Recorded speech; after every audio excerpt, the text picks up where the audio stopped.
Sexton trying to get loose. He'll fire. Hey! Knocks it down. Okoro slammed it home. Garland upstairs. Oh! Sexton inside. A thunderous dunk. And Allen blocked the shot at the rim. Welcome to Chase Down Podcast, part of the Cavs Media family. I'm your host, Justin Rowan. Support for this podcast and the following message comes from Zoom. 500,000 businesses connect using Zoom, a single platform for phone, chat, workspaces, events, apps, and video.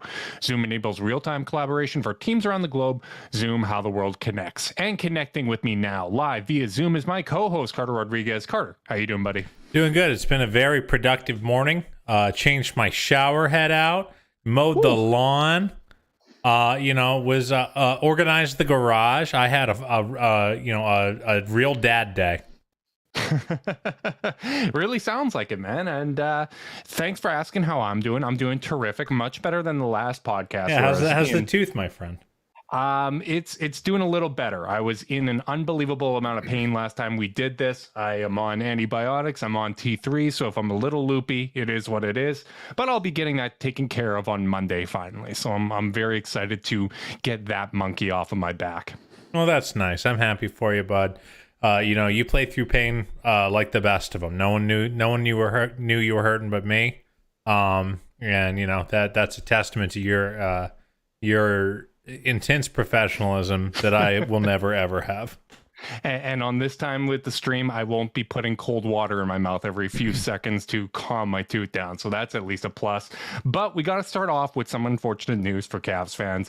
Scottie Barnes won Rookie of the Year in the closest finish the award has seen since they changed to this format. Obviously, we've talked about this a few times already throughout this year. This rookie class is unbelievable. There's no denying that Scottie Barnes put up a Rookie of the Year caliber year, along with Cade Cunningham, I would add. Obviously, a little bit disappointing. This was something that we kind of were at least worried about or could see the path to it when you hear a lot of the, I guess, voters that made their reasoning public were citing that the fact that the Raptors did pass the Cavs in the standings down the stretch, and given how close this race was, the edge kind of seemed to go towards him, especially with Mobley missing some time. Ultimately, it's frustrating. I don't necessarily agree with all of the logic, but this isn't a situation where it went to an undeserving candidate. So it's going to be a limited amount of outrage from me. Just another chip to throw on the old shoulder. We'll see how Raptors fans manage to spin this into American media hating them once again, because I'm sure they'll find a way. But congratulations to Scottie Barnes. But I'm excited to see what this extra little bit of motivation does for Evan Mobley. Yeah, I mean, I think ultimately this one I'm having a hard time getting worked up over. One, we were both super duper high on Scottie Barnes, and we're super duper right that he's awesome.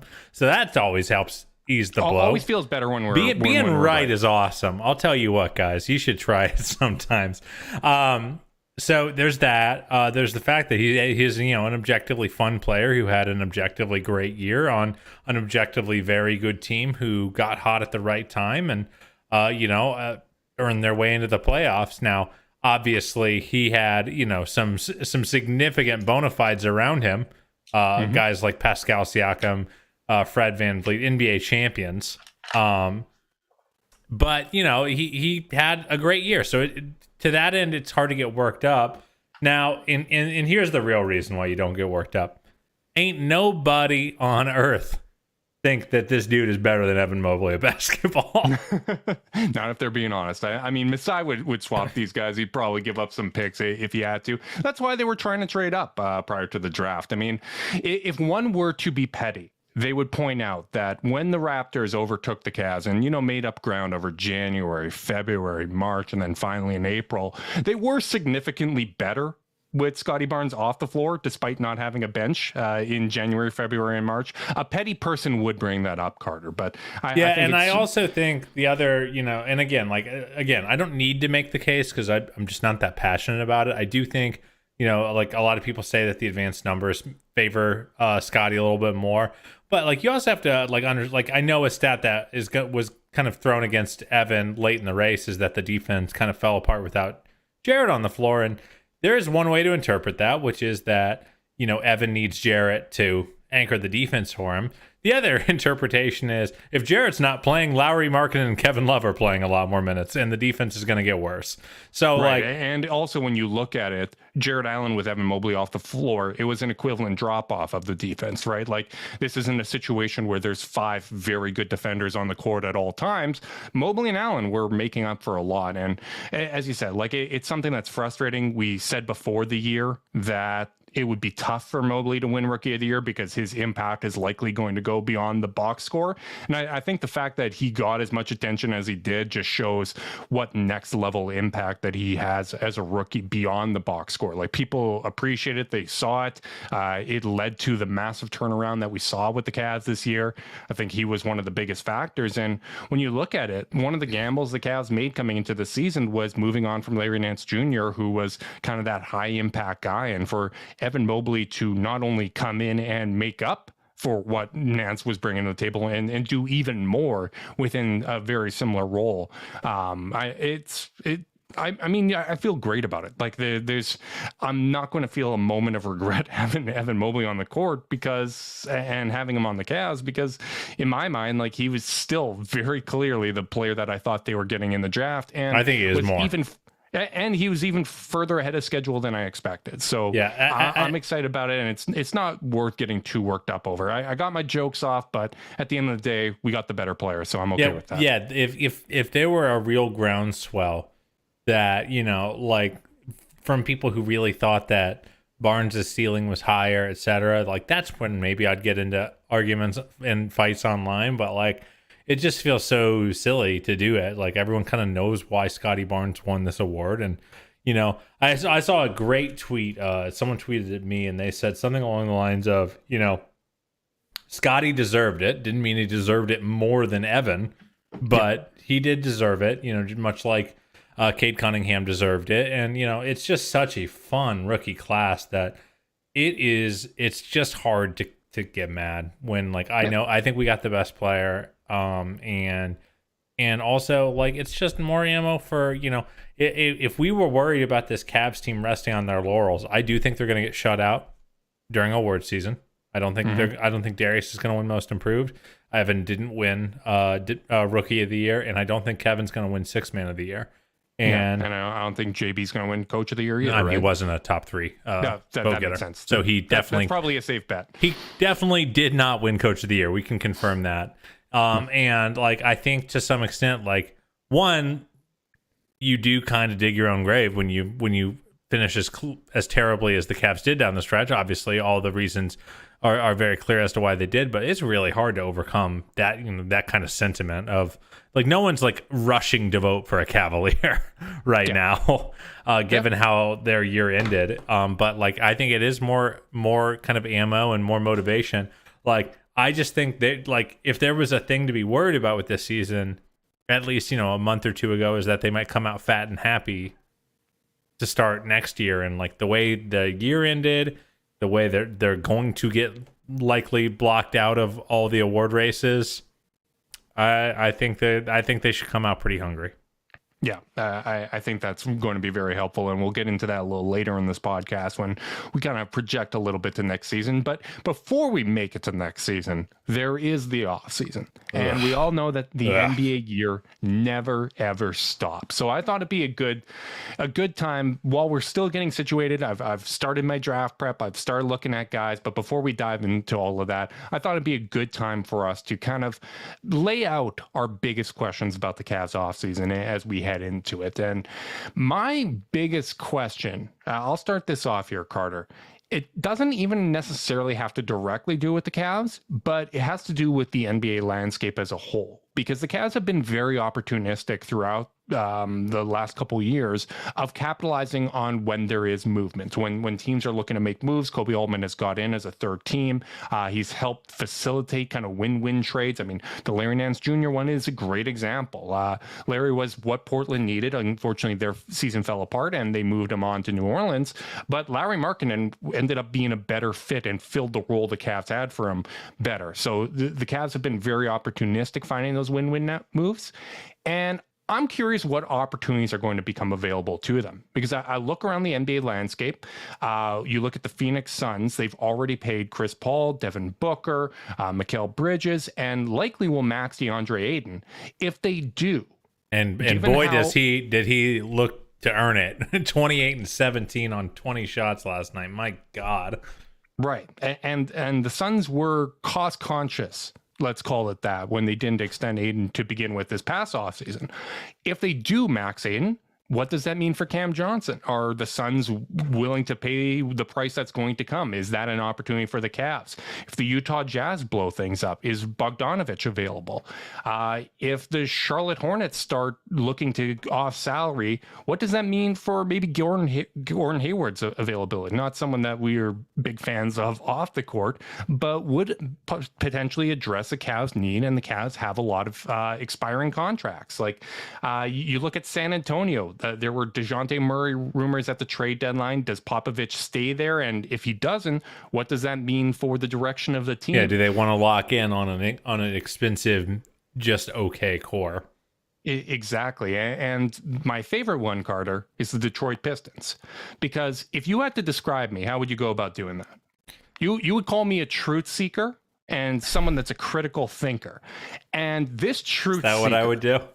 Yeah, that's exactly what you do. This truth seeker, Carter, he's looking at Jeremy Grant, who was rumored at the trade deadline. We talked about how, while he fits, you kind of worry about the noise that he wants to be a lead option. But the team that he always gets connected to seems to be the Portland Trailblazers with Simons and Damian Lillard. This critical thinker, Carter, makes me wonder if that is accurate, and if he's willing to play with those guys, would he be willing to play with Sexton?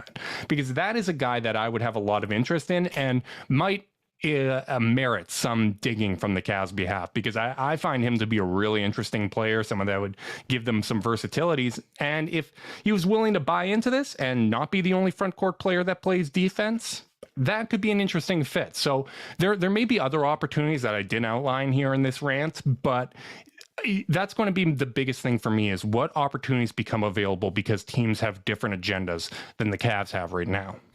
Yeah, I mean, a guy like Grant is looking increasingly interesting to me, just because of his ability to play two-way ball at the 3 or the 4. Definitely a little overstated as a perimeter lockdown guy, but can do the job against big wings. Can slide up to the 4, and hold his own defensively in a way Lowry can't. That's kind of. And Lowry was admirable. He's just not the defender, an athletic athlete that Jeremy Grant is, who is a freak. But yeah, I think in general it's a good point and it's a good question, which is basically, I mean, in the macro, what teams are going to do weird stuff, and how willing is JB to get in on it, or I'm sorry, Kobe to get in on it, where it was a lot. We've said this quite a bit.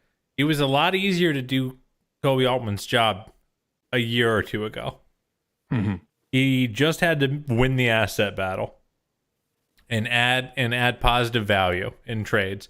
He has to be a lot smarter now. I think they won the Karis LeVert trade in the headlines, and I don't know if the fit has been perfect yet. Now that doesn't mean it can't be, but all this to say, when you're trying to win, it gets a lot harder, to get into these deals. Everyone knows you're trying to win too, so they care a little bit more about what they're giving you. It's really easy to dump an asset on a team that you expect to win 26 games. Yeah. Especially within your own conference and within your own division. Yeah, and I think the reason why this question jumped out to me and was one that I want to highlight on the pod is Cavs are in a very interesting situation. Like, if they run it back, they are bringing together a group that hasn't played together. Like Karis LeVert, Colin Sexton, all these guys haven't played together. So I'm not in a rush to rock the boat, but at the same time, you have to be aware of what opportunities are out there, right? So they may feel like, hey, we're comfortable taking a patient approach, working on internal development, round out the rotation with a couple small signings, but if something becomes available, you have to be ready to jump on that. So that's why I'm very curious to see how this shakes out. Another big factor is the Cavs have so many expiring contracts. When you look at Karis LeVert, you look at Kevin Love, you look at even functionally Jetty Osman, like there's a lot of non-guaranteed money beyond just this next year. And they also have a lottery pick for probably the last time in a long time, hopefully. So they're in a very, very unique situation where they can go a lot of different directions. I'm perfectly fine with running it back, but at the same time, you got to evaluate all the opportunities and make an informed decision. Yeah. Do you think the value of expiring contracts might be on the kick up a little bit? Because it does feel like some more teams you're hearing more talk about teams that are feeling the cap squeeze lately. And you're also seeing more teams that blow up.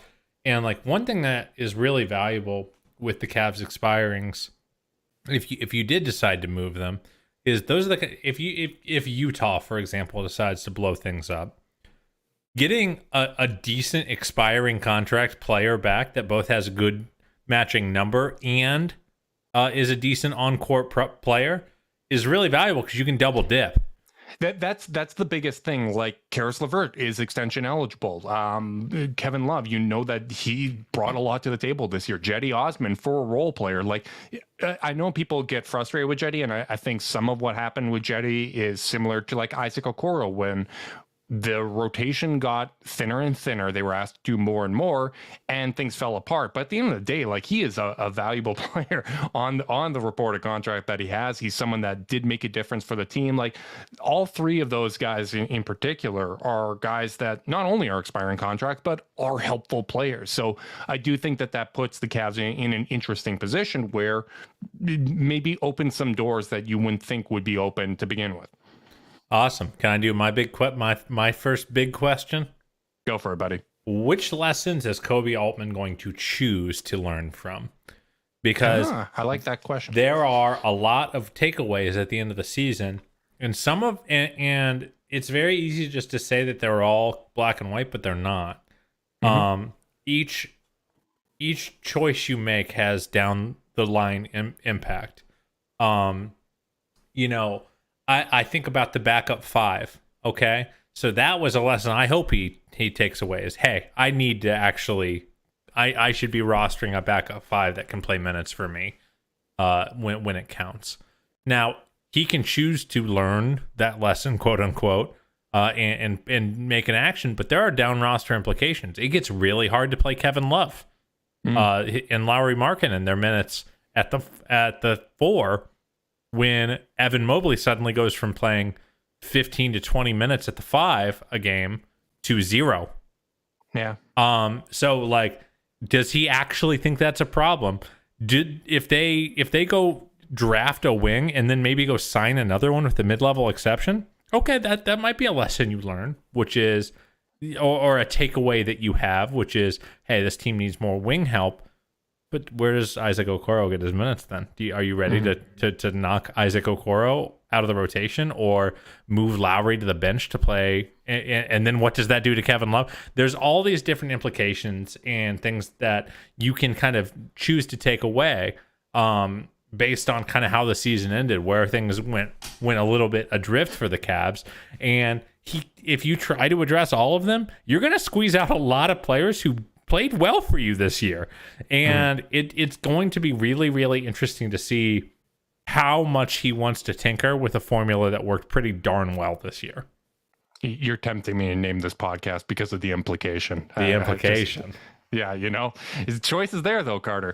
I think that's a really interesting point because you're right. Like there were things that were exposed down the stretch. Like the interesting thing is you come into a season, you go through training camp and you have your base sets that you run, right? Like, and I thought the Cavs showed variety in their offense. I thought there was a lot of interesting things they did at the start of the year. And typically what happens is as young guys and as the team gets more comfortable with it, you add to that, right? Like you start adding more wrinkles, you throw more things in. And the Cavs were forced to go the other direction, right? Where once Sexton and Rubio went down, you can't add more kind of wrinkles of multiple ball handlers. So you simplify a little bit. And then Jared Allen goes down and things kept getting taken off of the table. So instead of building on what they were doing offensively, you had to take things away. And I think you've been right on the money here when you're talking about bringing in a center, because maybe your ability to run that type of offense is no longer reliant on just one player being Jared Allen.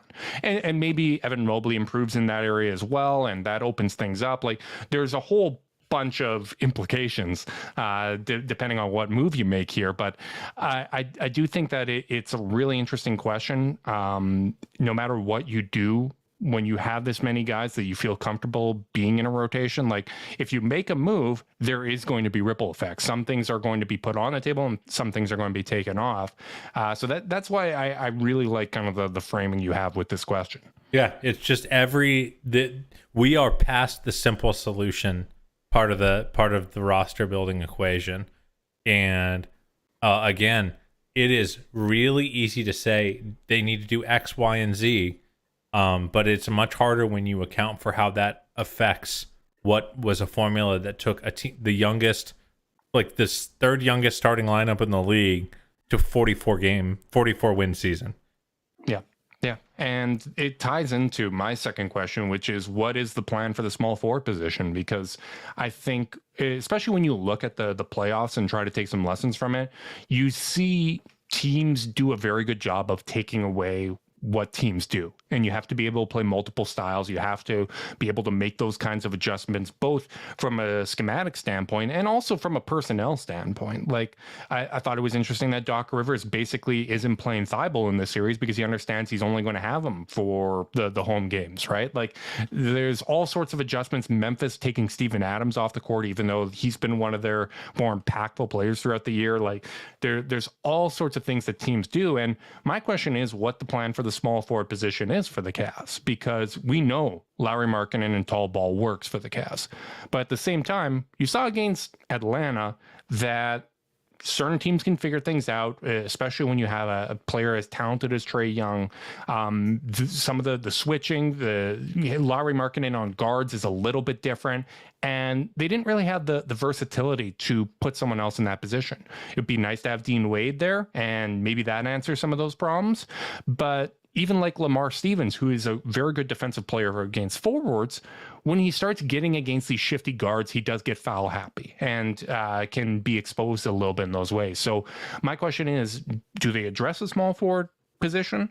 And if they do, whether it be through the draft, trades, free agency, what implications that has? Because even if Lauri Markkanen is still playing meaningful minutes at the 3, and I think that's a look, as long as he's on the roster, I think that's a look that I'd like to keep going back to at times. If someone is eating up more minutes at the 3, what does that mean for Kevin Love? Because if Lowry's going to deserve minutes on this team no matter what. And if you do have a defensive 3, it probably makes it easier to play Lowry at the 4.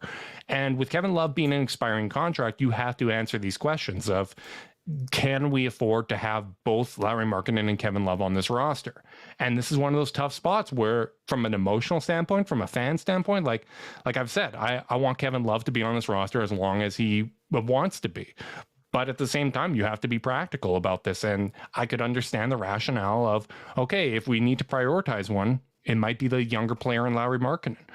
Or you might say, hey, if Kevin Love is willing to stay here long-term on a value contract after next year, and we need to do things at the small forward to change our versatility, the way that we construct our lineups, maybe we gauge what the trade value of Lowry is. Like, these are things that I'm really grateful that I am not the one that has to make these decisions. I have a tendency to fall in love with the guys that got me here, and that's just the way that I am.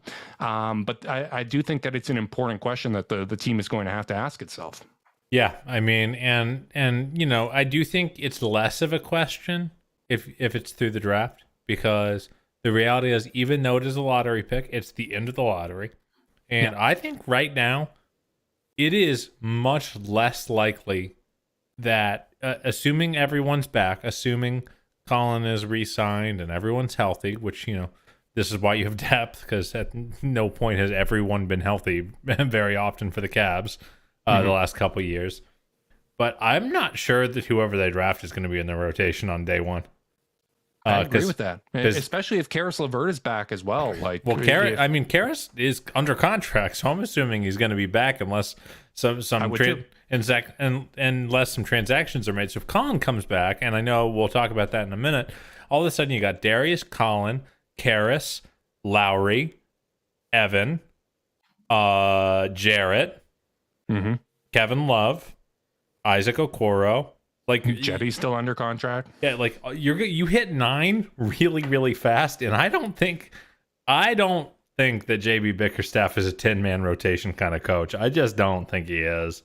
So and Dean Wade and Lamar Stevens have shown that they can definitely handle minutes. Now, Dean Wade, it might be a bit of a question mark with the whole meniscus situation. You don't know if he's going to be right for the start of camp. I don't know how that's going to play out, but you're right. Like I would like to be a 9-10 man rotation. Like I'd like to get that many players that JB can trust, and just play a little bit more like Memphis, where you feel confident in your depth and you don't overextend anybody too much. Because I think you see, even with a team like Toronto that's basically playing a playoff rotation all year, guys wore down over the course of the year, and you don't have that extra gear when you come to playoffs, and you shorten the rotation, right? Like I think ideally that's the way that you'd want to go. And I think to start the year, when Colin and Ricky were there, you saw a little bit of that.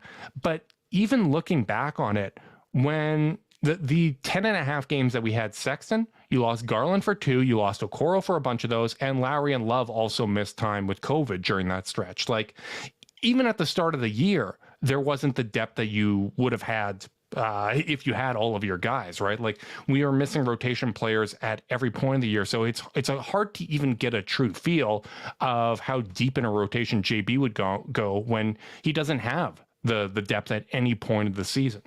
Yeah. I just think it's going to be a challenge in the end. And the guys who got us here are going to have first dibs at these spots. And, that's why, I think when we are talking about ways to address the position, I think both of us are really talking about consolidation kind of trades where it's a 2-for-1 or a 3-for-1, because they have a lot of bodies that they trust right now. Yep.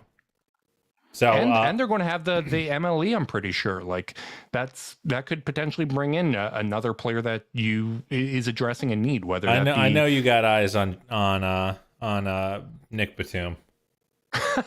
I know you like Derek Favors. Derek Favors. This is going to be the off season where both of our crushes get brought in. If we bring Raul Neto, I will be so happy. Neto and Derek Favors. That's how it's going to happen, Carter. No, like, there's so many interesting ways to go, and ultimately these are good problems to have. And my favorite thing about these problems is I'm not the one that has to solve them, but I do think it's interesting. Wait, like, do you have to solve them?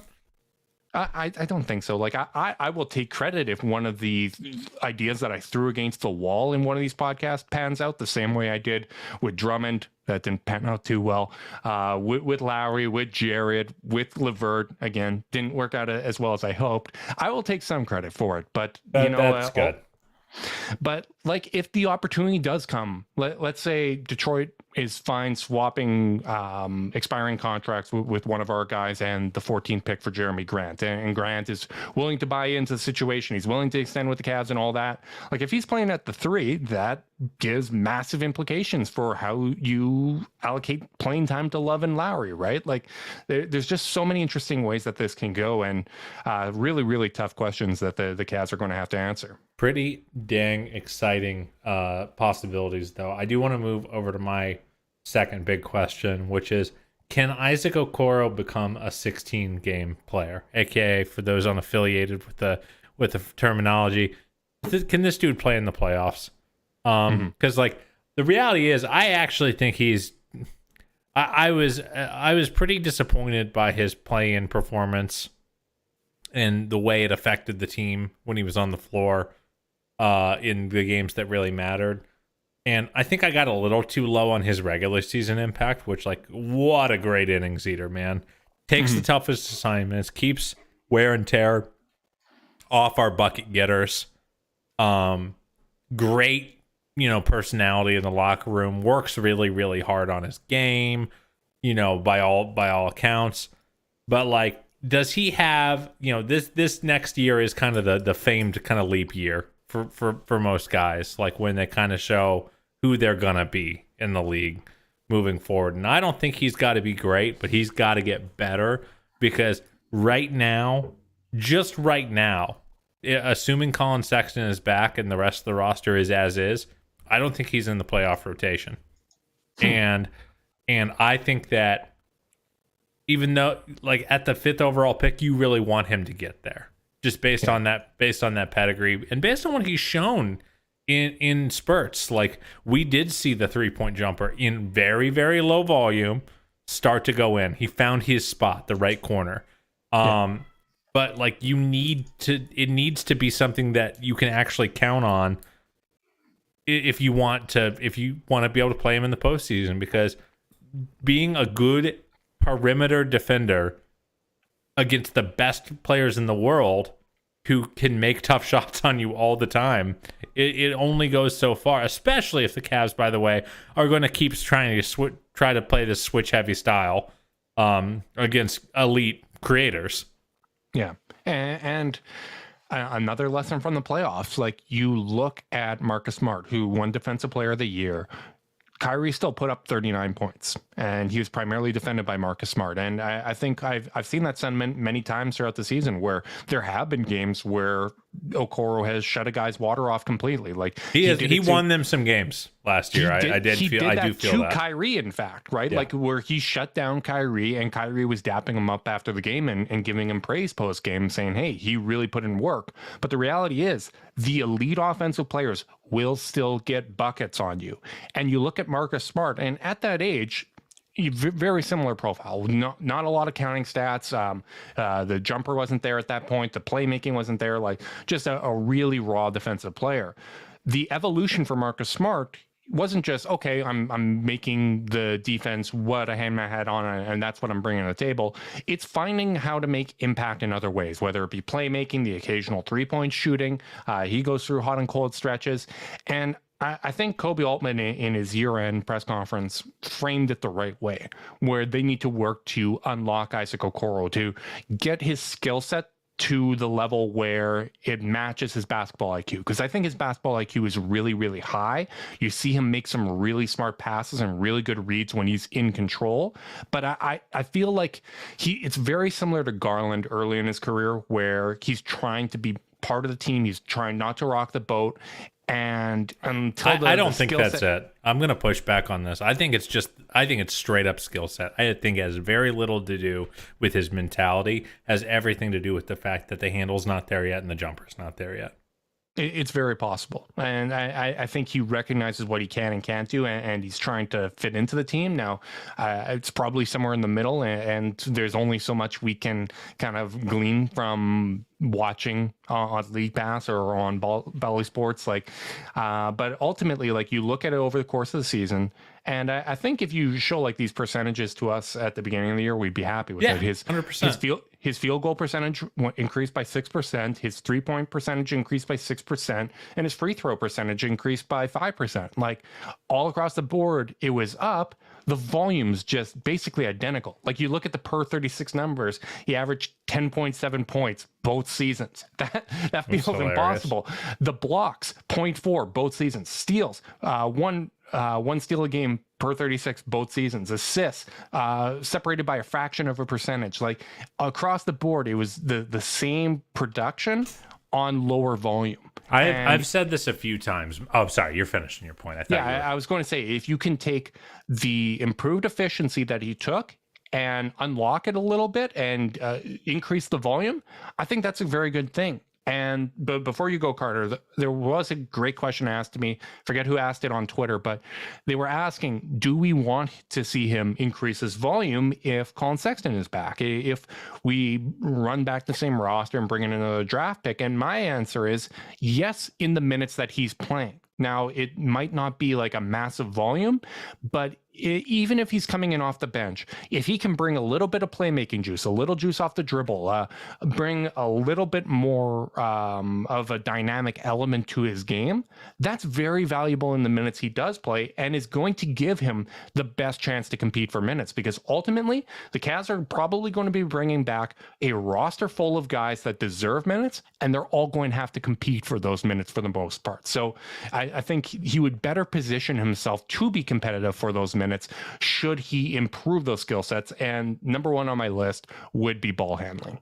Yeah, I mean, the answer is an unequivocal yes to that question. You can't be a high-level playoff wing with a usage of 12%. Yep. When you have no gravity. His true shooting percentage skyrocketed this year, man. It was 51 last year. It's 59 this year.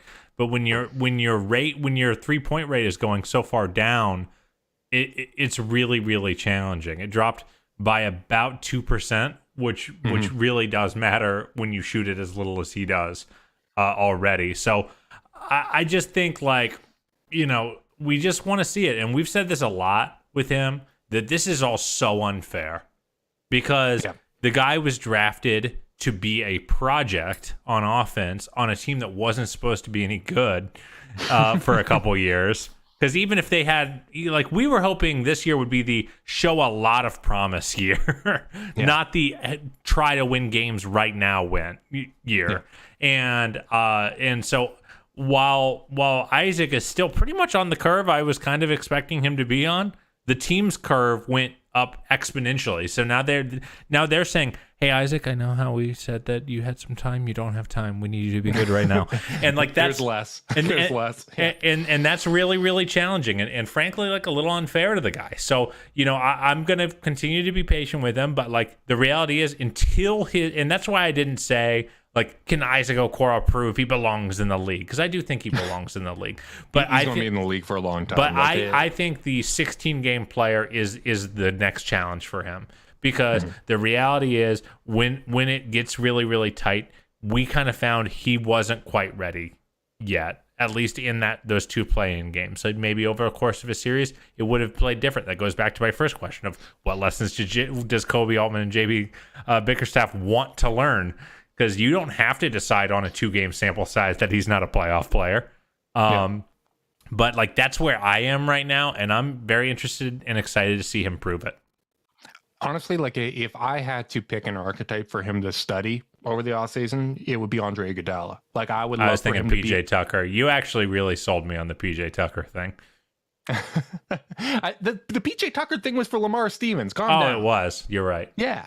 I think, like, 6'5" Andre Iguodala, where you know the 3-point shooting comes and goes, but provides that little extra bit of ball handling, playing with a point guard or a primary ball handler, but someone that can provide that secondary playmaking that fills in the gaps, like, that has the impact beyond the stats. Like, that would be the archetype that I would like to see from him, because I'm assuming if Sexton and LeVert are back, I have a hard time foreseeing Okoro being the starting 2 next year, but I do think that there is absolutely a role for him. And I know everyone's going to pencil in, if they do draft a rookie, you'll pencil them into the rotation no matter what. But at the end of the day, like, that's a 14th overall pick going on to a team with expectations. It's likely going to be in a very similar situation to Okoro, where your opportunities are going to be a little bit limited given the goals that this roster has. Yeah, it's going to be really, really interesting to see how he finds his way to minutes. Now, as we've talked about, like, every year feels like we're like, oh, the Cavs have a lot of guys, and then, you know, 3 of them get hurt, and they're like, oh, we don't actually have that many guys. And, like, so, like, no matter where these guys go and kind of who is in on the team, who's in the rotation, who's out of the rotation, you're going to get your shots to get minutes and stay there. But it's going to be a challenge for him, especially as the rotation shorten in the postseason. Can I do my last question next, just to break up the rhythm? Yeah. My third biggest question, and maybe in a way the most important of them, is Evan Mobley going to take a leap in year 2, or is he going to, you know, just gently progress his game? Allow me to defend myself a little bit. I haven't even begun to imagine what an Evan Mobley leap would look like next year. Yeah, I mean, so here's the case for why it might not happen. First off season, he's exhausted. He's probably going to relax a little bit more compared to heading into year 3 when his body's more used to the grind. The body, he's still going to be a kid next year. It's not like he's going to, come in with a man's body in year 2. It's just not traditionally the curve. So I think a lot of his leap next year will be based on skill development. He shot 25% from 3 this year. If that's 5 percentage points higher, that is a meaningfully different amount of points scored over the course of a season. Especially if it correlates with a higher free throw percentage. Yes. Man, the free throws were tough this year. That's one thing no one really talks about. So you look at I think it's more likely that the Omega leap comes in year 3. I'm actually coming into this next season, expecting pretty much the same Evan Mobley with a little teensy bit of refinement. But Buddy, growth in the margin, similar to what we were hoping for with Jared Allen, right? Yeah. But Buddy, if he comes out and is like hitting floaters and running pick and roll and hitting his corner threes and just a little bit bulkier like that, I feel like he is. It was funny. Darius was the ceiling raiser last year, going into last year, where we're like, Darius is the guy who will decide whether this team is going to be pretty damn good or not. Evan is now the guy who will decide if this team will be great or not. And I think that's true, especially long term. And I don't think it's going to happen next year, but if it does, we got a stew going. We absolutely do. And the thing that's really encouraging to me, and again, this is fan propaganda hour right here, Carter, but the fact that almost all these guys that we've brought in improved throughout the season, and that's one of the hardest things to do. And they've all seemed to make these offseason leaps. Like it's consistent that they both improved during the year and they improved during the offseason. And I'm excited to see what the extra motivation over how this year finished, how much that adds to the equation, because I really am really interested to see what kind of growth we get from these guys. And we were expecting growth within the margins with Jared Allen, and I think he exceeded that. Like I think 100%. The scoring he showed, like the footwork in the post, like the finishing, like that, those were elements of his game that I didn't expect to come. I didn't expect to ever see them, to be honest. It was at such a refined level, and that's really exciting. And if whatever work he put in over the offseason gets put in by Evan Mobley, who is by all accounts a perfectionist and another one of these workout warriors, that means a lot. That is going to make a big difference. And Mobley strikes me as one of those guys that the more talent you put around him, the better he looks, because he just has such a high basketball IQ and just such an understanding of the game. Like the fit between he and Jared Allen does not work if Evan Mobley isn't as high IQ as he is. I think that's a pretty safe statement to make. Yeah, I would agree. You can't normally play two bigs because they don't have the same feel for the geometry of the floor on either end, frankly, to be able to handle the scrutiny of the things you sacrifice by going big, which is spacing and foot speed. Now, obviously, they're pretty damn fast for their size, but it's not like they're little water bug guards there. Like, they have to communicate, they have to be super smart and work beautifully together. So, yeah, I mean, it just feels like at least I feel like people are forgetting that this dude's going to get way better over the next 4 years. I'm pretty excited about it. It's so much fun. But for me, I have a different focus for next season, Carter. There's a different guy that I'm putting my focus on.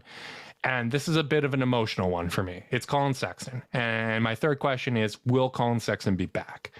And Sexton's a guy, for those that are newer to the podcast, that it took time for him to win me over. I was not a fan of the pick. I wanted Shai Gilgeous-Alexander or Mikal Bridges in year 2. With Darius Garland and Kevin Porter Jr. being brought in, I thought that there was a succession plan in place where those guys would be taking it over. And Sexton eventually won me over. And obviously the Cavs have to weigh all their options. There's probably more options and variables going into consideration than we will ever be aware of. But I would really like to see Colin Sexton back. And if I was spending the Cavs money, like I would be offering whatever contract was on the table last year. I would still feel comfortable with that. And here's why. Because he came into the NBA as a player whose greatest strength was mid-range shooting. And throughout the course of his rookie year, he understood that my greatest strength is a bit of a liability. It's not as high impact of a shot. I need to improve my shot selection. And over the course of his rookie year, he developed a three-point shot and improved his shot selection. Coming into year 2, Darius Garland comes in as the point guard. He's changing position, really struggles and is pressing throughout the course of the second year. And then the team moved Jordan Clarkson.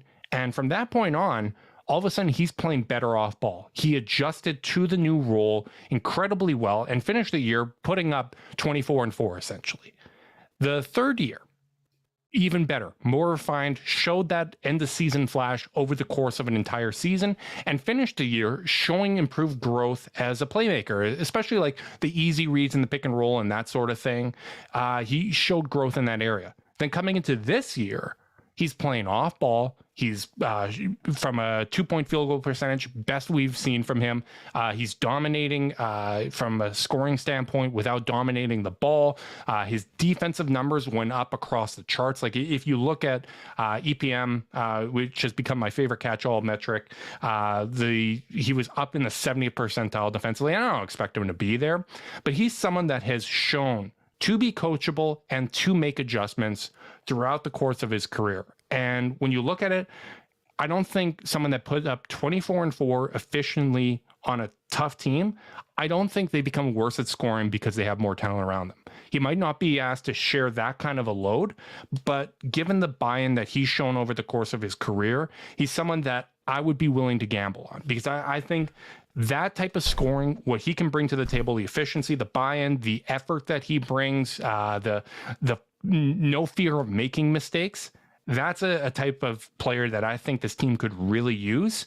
And you listen to Kobe in that press conference, he wasn't really hedging. There wasn't a lot of GM speak. Like there was a lot of praise over what Sexton has brought to this organization. And I think that it's a gamble worth taking. I understand that there's areas of concern for me. While I like his on-ball defense, I think his off-ball defense is still rough. But at the end of the day, I feel like he's a player worth taking a gamble on, because what he can bring to the table in that level scoring is something that can really take this team to another level. And I think it's something that helps make Garland better, helps make Mobley better, helps make Allen better, because it does take pressure off of them. I will take it another level, which is I don't think it's a gamble. I think that you look at the things Colin did that this team really, really needed.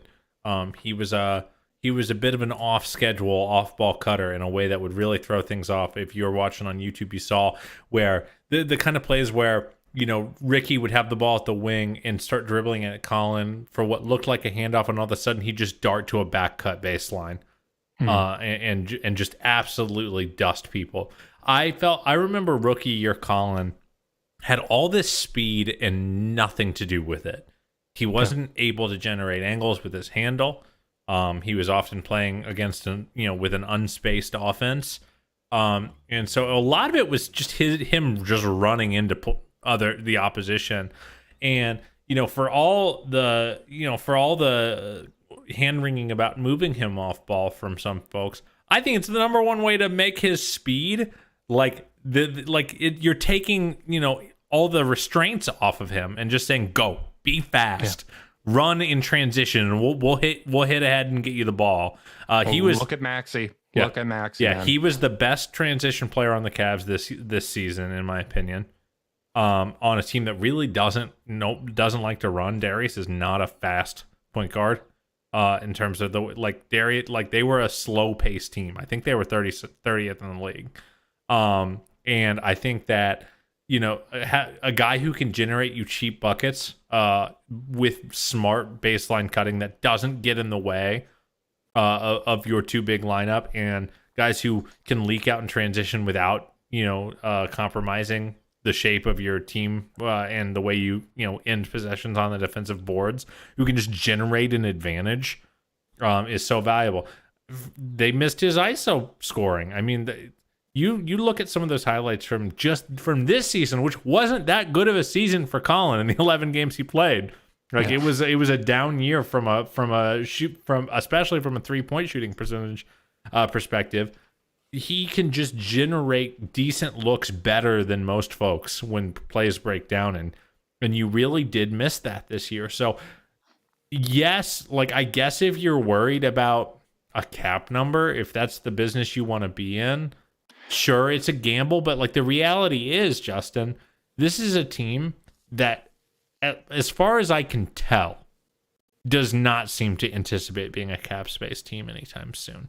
The way that they are investing in players like Lauri Markkanen, Jared Allen. You don't think a big deal is coming down the pipe for Darius here pretty soon? Mm-hmm. So what am I losing? What am I losing? Sorry to cut you off, but that was part of why you trade Ricky Rubio for Karis LeVert. Is you're not getting the expiring contract of Ricky Rubio, but now you have a contract that you can either choose to keep and retain the services of LeVert in whatever role you see fit, or you now have that as a trade chip to match salaries. It's a large expiring contract for a player that can provide value on court, right? Like, you have flexibility in that way, and that's probably the way that the Cavs are going to have to approach team building. Like, I don't think that this is rolling. It's rolling contracts, and it's a really smart strategy when you're not a cap space team. Because there's really not a good road for them to do that anytime soon. And especially when, like, some of the guys that you might put into a trade that have value, like if you were at some point looking to move a Sexton or Okoro type player, there's just not a lot of salary there. So you would need a player to attach that with if you were to look to make a consolidation trade. So I think it is really smart from a flexibility standpoint, even though you are locking yourself into money. But I like, to me, the risk, or I guess the concern, is just from a health standpoint, right? Where he's coming off of an injury. But you look at the way that Sexton's approached everything. And the reason, like, when I said that I'd run back the same offer as last year, like, well, I'm not talking really from a money standpoint. I'm saying from a confidence in Colin standpoint. My confidence wouldn't be shaken based on him getting hurt this season. Like, I still think that is a player that you can believe in. I think that that's a guy that can really add value to this team. And that's where I'm interested in. Maybe what happens is you run back a similar offer, and maybe it's a 5-year offer like what Jared had, and you put a player option on there. So there's some element of like betting on yourself or some sort of flexibility within there. So he has those kinds of options. Maybe that's the way that this gets resolved. But I really would like to see Colin Sexton back. And again, they're smarter than us. We've been right. We've been wrong a million times. Like, we've had emotional points where, like, moving on from Larry Nance is a great example. Like, that's a guy that was on the podcast multiple times that we enjoyed, but you ultimately have to act in the best interest of the team. And sometimes that best interest is in ways that we can't foresee in the exact moment. So I think this team has earned the benefit of the doubt. But if I'm evaluating all the variables that we have in front of us, I'd like to see him back. I really do believe it can work. And my confidence in Garland and Sexton working together is even higher now that I've seen that Mobley and Allen work together. Like, that is just like the four of them together had 100 defensive rating for the minutes that they did play together. And it was a small sample size, but if you're going to make that backcourt work, those two are a prime example of how you can make that backcourt work. Yeah, he's awesome. I really hope to see him back. And again, even if you're not sentimental, even if you're not a fan, like to the point that you made about rolling contracts, like you want to, the worst thing you can do when you're a team like the Cavs, and we saw this happen to Boston for a couple years, and they've luckily just been able to like fight their way through it because they have two S-tier superstars in Tatum and Brown, but they were just letting guys walk.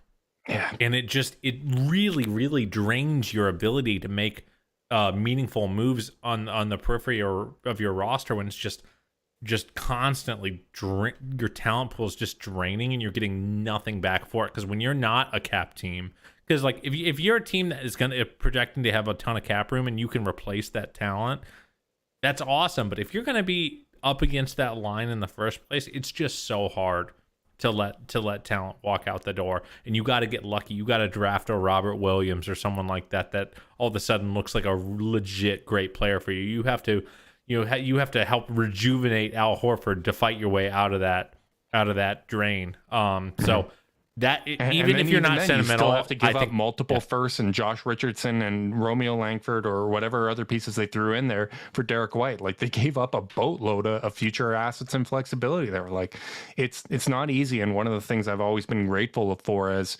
my time as an adult Cavs fan here is that we haven't let talent walk because of money. Like, we've been really lucky from an ownership standpoint that way. So that's I hope to see that play out, but I'm really interested to see how that develops. And that is absolutely one of the biggest offseason questions. But one more before we get out. Carter, this is one that I'm going to throw at us because I've seen it on Twitter. Are the Cavs this year's version of the Knicks-Hawks, where the Knicks and Hawks last year obviously were pretty high in the standings? They surprised a lot of teams. They caught them off guard. Hawks made an Eastern Conference Finals run. And then this year, they had to really fight through it. And the Knicks would have made the play-in if they were in the West. I think the strength of the Eastern Conference was a big surprise this year. And the Hawks had to battle their way in and obviously take out the Cavs to make it back into the playoffs. Do you think that there's a potential for that type of scenario where the Cavs go from feel-good story that had it taken away at the end to struggling to keep up with an improving Eastern Conference? No, I don't. I mean, here's the reason why you might feel that way. We were expecting, I mean, you were very on the Toronto's going to fall back train. They didn't. Philly is still in win now mode. Boston, Miami, Milwaukee, Chicago, all in win now mode. So your top six are all, no one looks like they're going to not try as hard next year as it currently stands. And then you still have Brooklyn, Atlanta, who look like they're going to still be trying just as hard next year. If not, both teams should be better than they were this year, just based on their pedigree and the talent level on their rosters. So that is why it might happen. Just because the East is awesome, which is still weird to say. But in terms of just like the overall quality of the team, I just don't think it's likely because of their youth. Like when the team was not very good, I just kept saying, like, the number one thing they need to do to get better is age. And like, they're going to keep aging. They're going to keep getting better. Like, a team of 21 and 22 year olds shouldn't be as good as a team of 22 and 23 year olds. They are the dependence on Kevin Love is, like, as he ages and his career, winds down, I guess that would be a thing you would point to, like, because he had an awesome year and led the team in games played, which remains ridiculous. But like, I just think like they won because of their kids that are showing a ton of promise. So why would I think that it would fall off? I just don't think they're that kind of team. Now the Hawks are their own thing, but that's a team that was supposed to come back fat and happy. It makes sense that they came back fat and happy. They made the Eastern Conference Finals. That's ridiculous. And then the East got really good around them, and they got a little less lucky with health and all that fun stuff, and then things kind of turned the way they did. By the way, how many teams in the Cavs played 70 games or more this year? How many players on the Cavs? Yeah.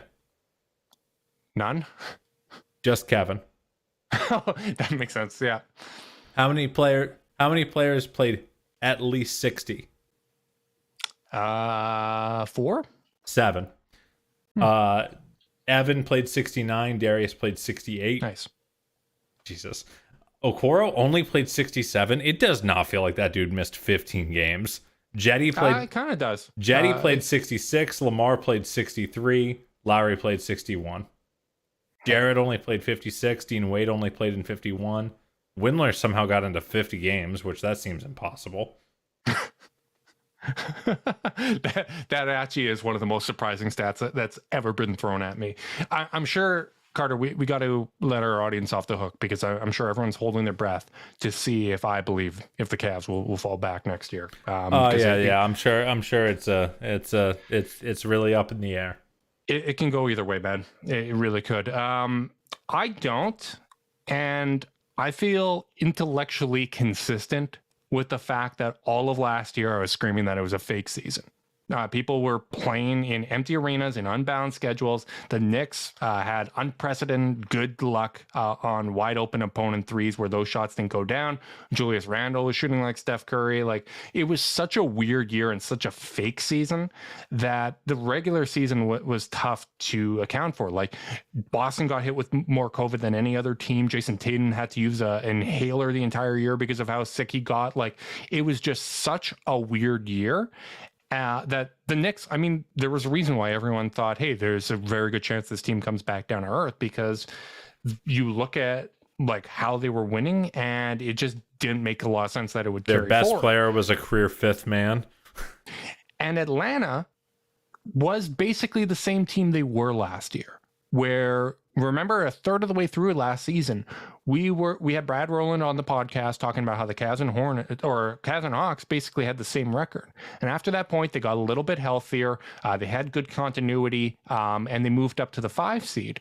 But this year, Chicago went in on adding a bunch of players. Cleveland improved a bunch. Toronto no longer pulled the plug. Toronto was a playoff team last year, and I thought they might pull the plug on Pascal Siakam this year. Like, that was a lot of my reasoning. And hey, maybe Scottie Barnes is the succession plan there.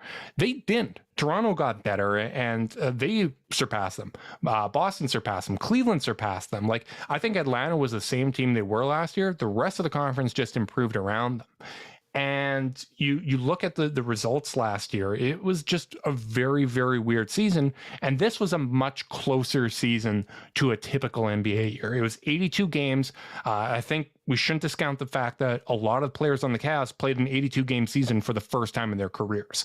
That's now something that they know what to do to prepare for. And they weren't playing a 60-game season like they did in the past, or the weird condensed year that last season was. Like, I think this regular season is way more reflective of what these teams are. And the other encouraging thing to me, it'd be one thing if the Cavs took the easy part of their schedule, got fat on wins, and then got hurt through the tough stretch, and we don't really know if they would have lived up to expectations as the schedule got harder. That's not the way it played out. They went through the toughest part of their schedule and were within a half game of the number 1 seed in the Eastern Conference. And when things got easier, that's when they fell apart from a health standpoint, where they didn't get to, their starting 5 didn't get to play a single game together after the All-Star break. Those are indicators to me that this season is more legitimate than some people want to give it credit for. And I understand that key veterans like Ricky Rubio and Kevin Love played massive parts in their success.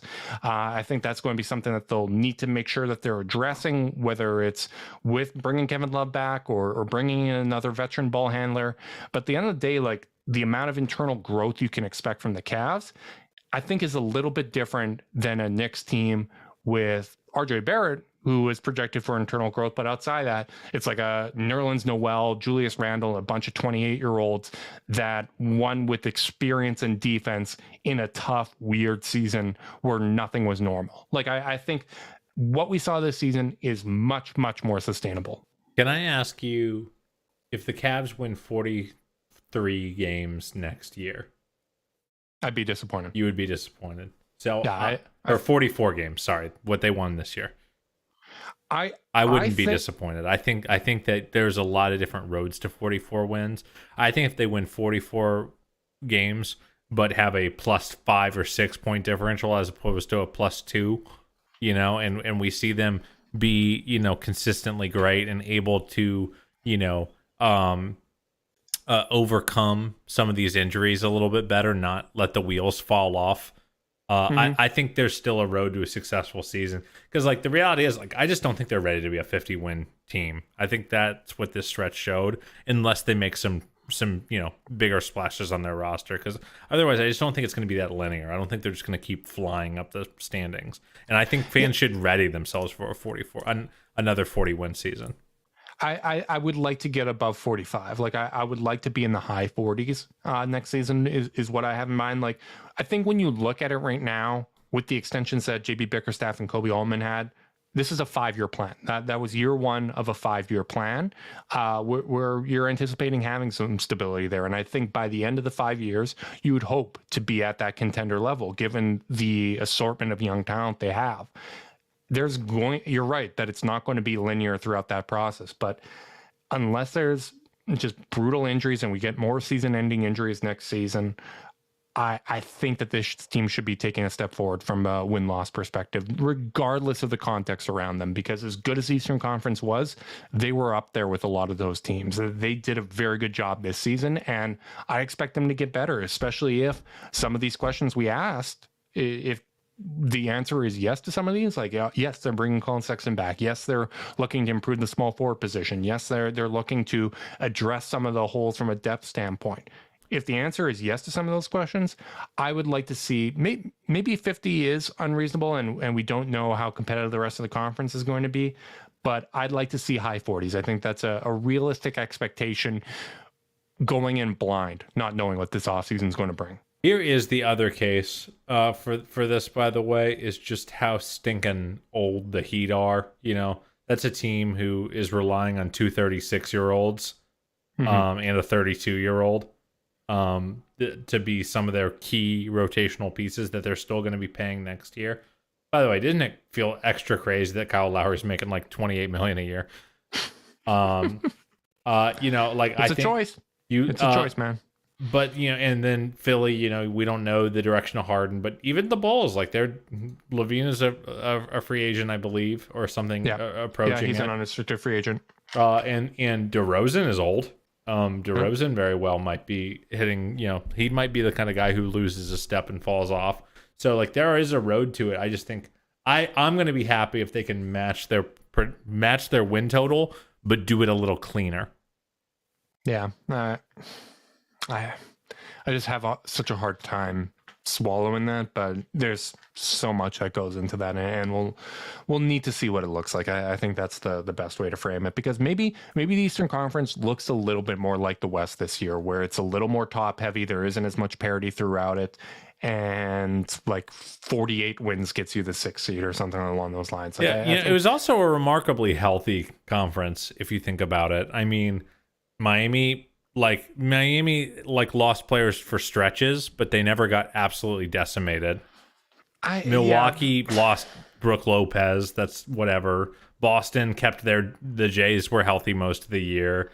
Honestly, Embiid played a ton of games. I'm going to push back a little bit. I think the entire league was really banged up. Like, you can talk relatively, but like Toronto missed a ton of games, but they were still like bottom 3, I think, in total games missed. I'm comparing to the West, to be very clear. Oh, okay. You look I at thought you were saying just overall. You look at the Nuggets. You look at the Clippers. You look at the Lakers. I mean, I know that we hated that roster, but they're certainly not an 11 seed talent-wise, even with that garbage around them, just because AD played like 15 games and LeBron missed like 25, 30 games this year. It was crazy. So Zion didn't play a game. Yeah, Zion didn't play a game. So like you look at just the wattage of star power that missed significant time in the West that made it easier to be top 5, top 6, and compared to the wattage of star power that missed time in the East, I don't think it's comparable. And maybe the Cavs get a little bit luckier next year with that. Who's to say? Yep. I think that's a fair point, and there's going to be a lot that goes into it. I think they're in a really interesting position. I think this is going to be a fascinating offseason. I don't feel the same pressure that we did last season to make a big splash. Like I think running it back in some ways would be a splash if you make the little tweaks here and there. I agree. I think I'm not as adamant as you that it needs to necessarily be a center. But if it's a power forward that plays defense and sets screens, I think that can work, like a Brandon Clark type. That's a center to me. Like, you know, he's a power forward / center, and he's as much of a center as a power forward. How good was he in that freaking win, by the way? He's awesome. Man, the Canadians, they showed out, Carter. They showed out in that game, and it warmed my heart, especially in the clutch. Yeah, and I mean, from a health perspective, maybe Memphis gets more gains out of Ja Morant next year and they take a little bit of a step back as a result. You never know how that's going to go. But we will certainly be here to cover everything that happens this offseason as you shake your head at me. I deserve that. Hopefully, everyone listening live on YouTube, you're also shaking your head at me. I like to bring out emotions out of you people. But if you want to support the podcast, make sure you like, subscribe, click the notification bell so you know when we're going live. If you're listening via podcast, leave us a rating, leave a review, subscribe, unsubscribe, resubscribe, and help cook those books. If you want to be part of the Chase Down's exclusive Discord chat, you can send a screenshot of that review to chasedownpod@gmail.com. However you choose to support us, we really do appreciate it. Make sure you guys are staying safe out there. Until next time, go Cavs.